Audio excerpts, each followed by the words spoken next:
Hello, third graders. So we are starting a new unit in ELA, and our unit 2 is all about fables and folk tales. So you just watched a video about fables and folk tales and legends, and that is going to kind of set the tone for what we're going to be working on in reading this next unit. And I love this unit because most of our stories are all about Michigan, the beautiful state we live in.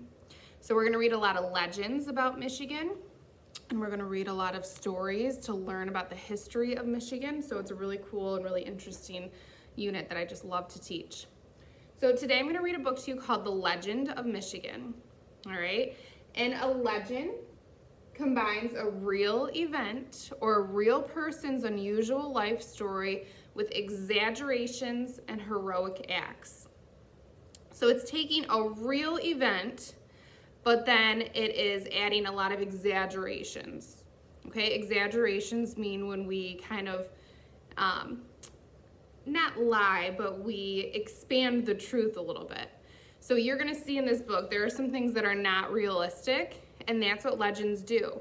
It's based on a true story, but some of the things that happen are not realistic. They would not actually happen in real life. For example, in this book, the wind is a character, and the wind talks to some of the people. That's an exaggeration, right? It's representing that the wind was very strong and kind of had a personality with its actions, the wind, but it did not actually talk, right? So exaggeration is when we expand the truth. And then heroic actions, well, the root word in heroic is hero, so showing when somebody's a hero. Okay, so it's taking a real story, but it's expanding the truth, and it's adding some extra drama to the story. So I'm gonna read it, the story, and you have some writing prompts to do when you're done on Google Classroom. So our writing prompts, we always read ahead of time our questions before we read a story so we know what we're looking for. You're gonna have to tell me, what is one character trait of the old warrior? He's a character in our book. What is one character trait of the little warrior? And then how are they alike and how are they different? So you're gonna tell me character traits, and then you're gonna compare and contrast the two. Talk about how they're the same and different.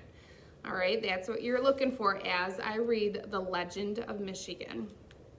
Okay, and remember this is a legend, so it's based on a true story, but it adds a lot of exaggerations. Long, long ago, the ancient people of the forest gathered around their warm, bright fires and told the tale of a time long past, when the land of Michigan was covered with thick, heavy ice. It was a time before rivers flowed, before trees grew tall, before the howl of the timber wolf and the flying arrows of wild geese pierced the big blue skies.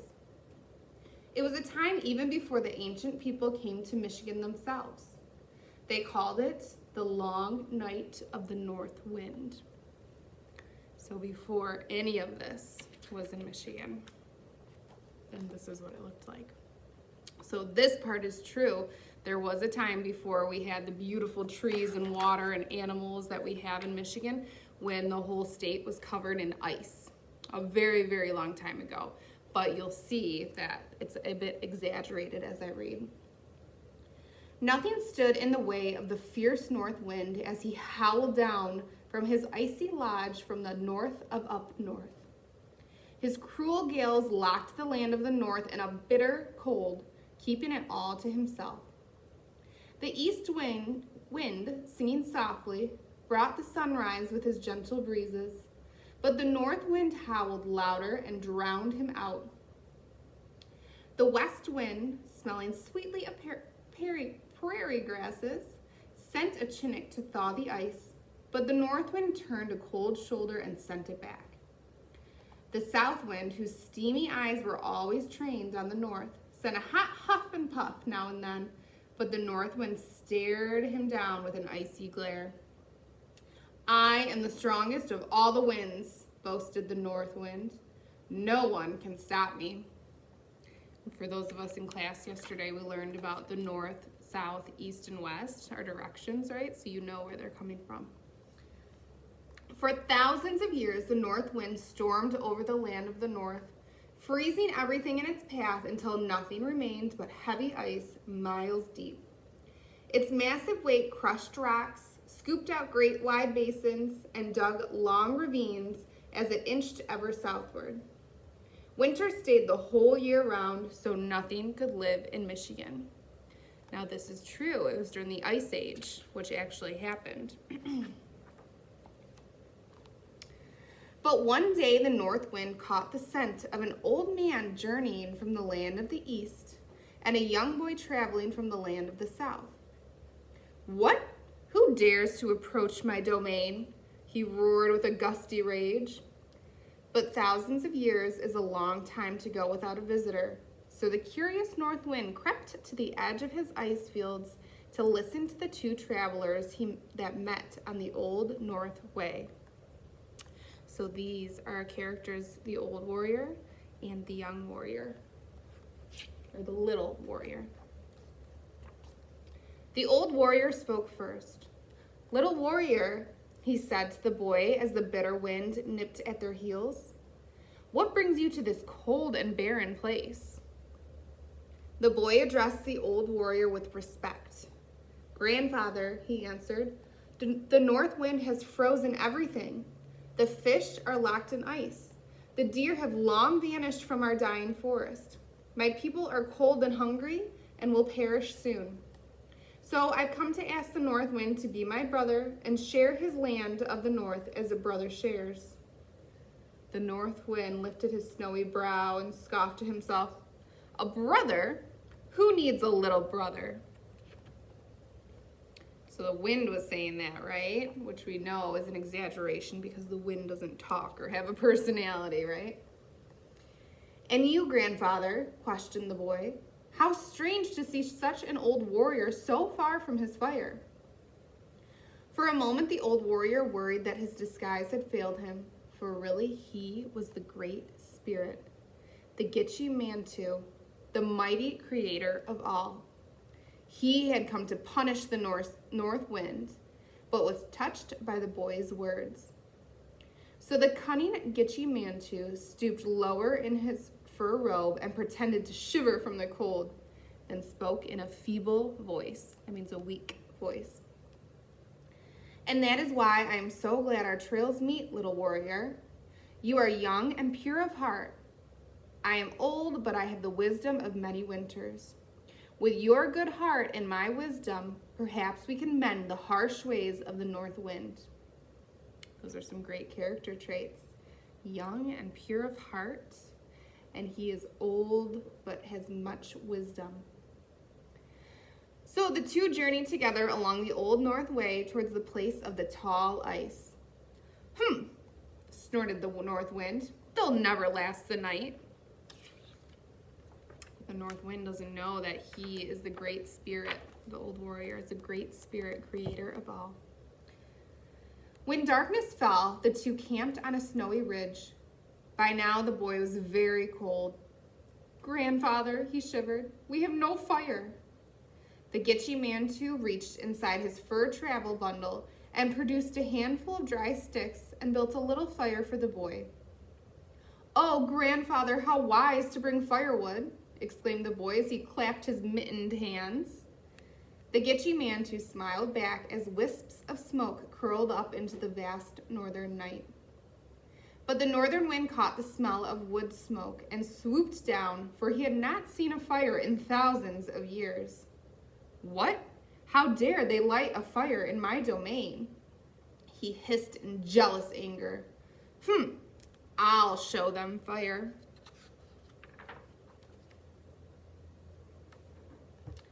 Suddenly, streaks of light began to flash and flare across the northern horizon, then soared high into a shower of shimmering light, greens and yellows, pinks and blues, arching and dancing across the dark heavens like the glinting spears of many tribes. The boy jumped to his feet in wonder. "Oh, wise grandfather, what is this I see above me?" "It is the north wind's fire lights," answered the Gitche Manito. "The north wind is showing off his powerful fire sky." So So that is the Northern Lights. If you don't know what the Northern Lights are, if you've never seen them, a picture of them, or heard of them, you should Google it and look them up. They're beautiful.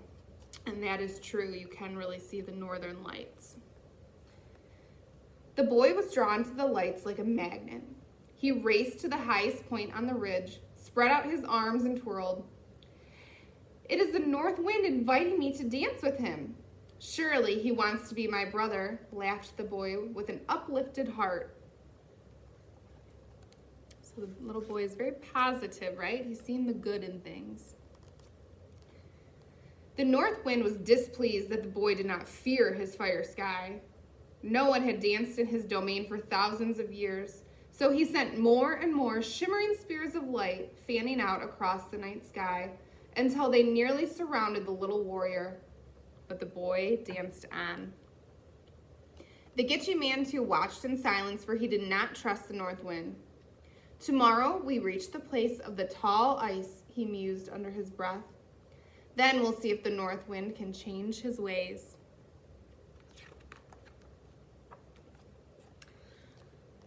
But the next morning, the north wind was up to his old tricks. Relentlessly, he sent freezing sleet beating down on their camp, sealing everything in dazzling ice. The little warrior awoke in hunger and thirst. "Oh, grandfather, what will we do?" The mighty Gitche Manito again reached inside his travel bundle and produced a supple gray twig. Instantly, it was coated with ice. "Here, let this melt slowly in your mouth." So he's giving him water from the ice. The boy smiled, for the ice tasted faintly of sweet maple. "The north wind has made ice candy for me. Surely he wants to be my brother," beamed the boy as they continued on their journey.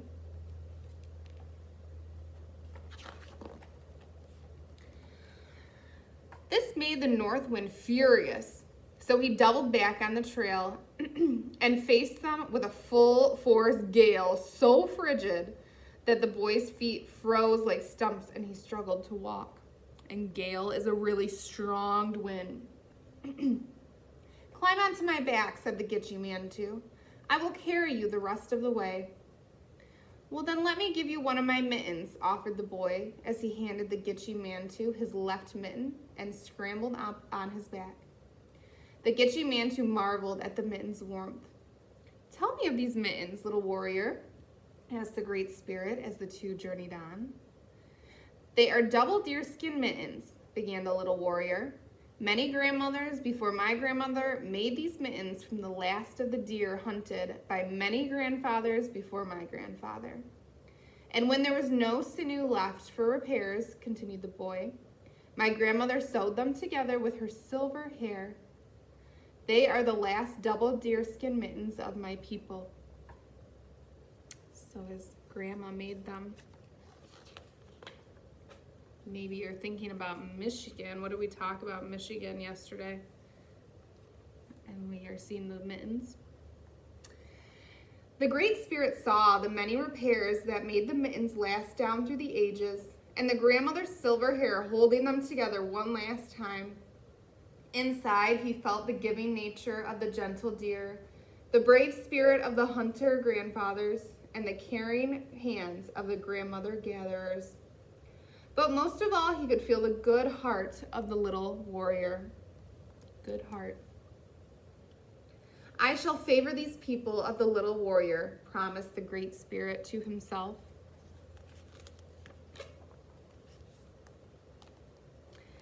When the two reached the place of the tall ice, the north wind was outraged to see them at his front gate.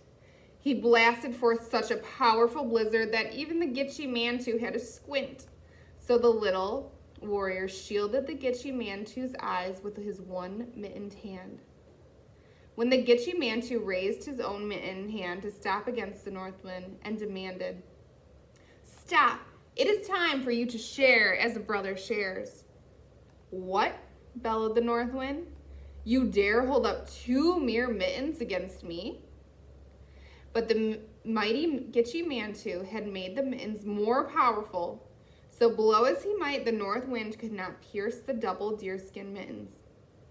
Again and again he tried, shrieking and howling, but the Gitche Manito and the little warrior kept their mittens in place until the north wind had blown himself out.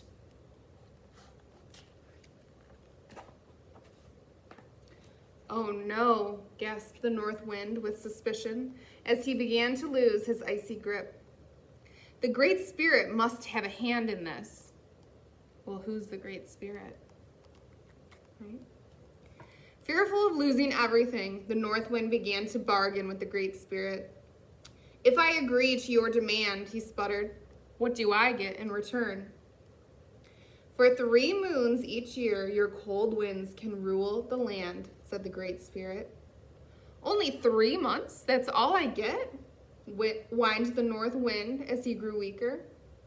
So the Great Spirit sweetened the deal, for it was a part of his plan all along.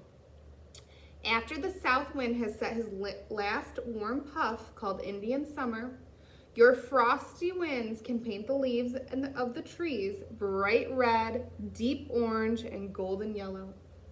This will tell people to harvest and store their crops and gather firewood for your coming. So after summer, he turns the leaves yellow and red and orange. What season is that? Autumn, right? Or fall? Then you can turn the land white with your snows, but the pines will remain green as a reminder of our agreement. The north wind fluttered with excitement at all the colors and thought a little green would go well with his white, so he wistfully agreed. Then he sighed, when must I leave? So the north wind is winter, right? Sending his snow, but he keeps the green ever trees right after autumn. And then he's asking, when will I leave? So what season will he have to leave in? The west wind will send his warm chinook as a message to thaw your ice, so your brother, the east wind, can sing his gentle songs of spring. The north wind began to warm to the idea, but hesitated. What about my sky fire? The northern lights shall always be your domain, nodded the Great Spirit.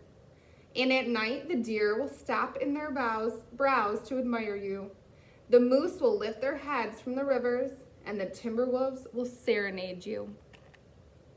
So you can see the northern lights year-round, and you really can see them sometimes in Michigan. It has to be like the perfect night, but especially if you go up north, you can see them. They're so beautiful.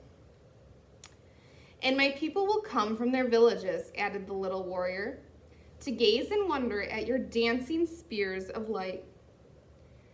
And will the children dance for me? Whispered the north wind with his fading breath. Oh yes, brother north wind, all the children will dance, promised the little warrior.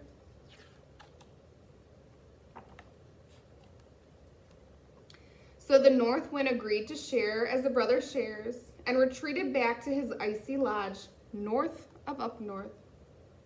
The tall ice continued to melt until it set rivers flowing, filled all the lakes, big and small, which we know Michigan has a lot, and surrounded the land of Michigan with deep great lakes of sparkling blue water. When the west wind, smelling sweetly, sent his seeds to blanket the land with prairie grasses, wild rice, and oats and clover, then strewed it with wildflowers. Beautiful. So that's springtime, right? Or sorry, that's summer. Now the east wind, singing softly, sent seeds from his ancient forests, maple, beech, and black walnut, sycamore, sassafras, and sumach too, sent his oaks to prairie openings and his great pines and spruces to the north, and sprinkled the birch and aspen. So this is showing why we have so many beautiful different types of trees in Michigan.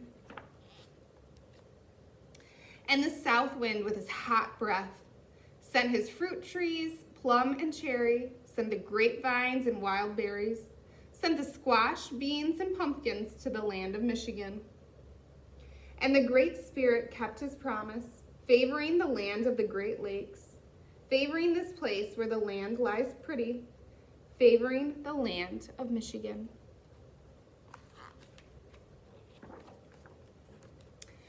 But if the long night of the cold north wind should ever return, the Great Spirit left his double deerskin mitten upon the land.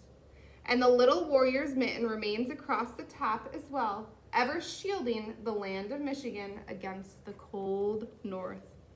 So there's one mitten, and then here's the other mitten that he's shielding. Really, it should go that way. The end.